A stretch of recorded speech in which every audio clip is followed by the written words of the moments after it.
عم يتساءلون عن النبأ العظيم الذي هم فيه مختلفون كلا سيعلمون ثم كلا سيعلمون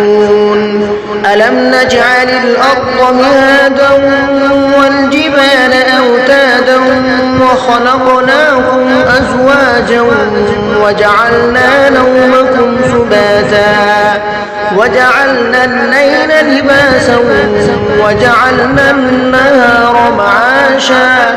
وبنينا فوقكم سبعا شدادا وجعلنا سراجا وهاجا وأنزلنا من المعصرات ماء ثجاجا لنخرج به حبا ونباتا وجنات ألفافا إن يوم الفصل كان ميقاتا يوم ينفخ في الصور فتأتون أفواجا وفتحت السماء فكانت أبوابا وسيرت الجبال فكانت سرابا إن جهنم كانت مرصادا للطاغين مآبا لابثين فيها أحقابا لا يذوقون فيها بردا ولا شرابا إلا حميما وغساقا جزاء وفاقا إنهم كانوا لا يرجون حسابا وكذبوا بآياتنا كذابا وكل شيء أحصيناه كتابا فذوقوا فلن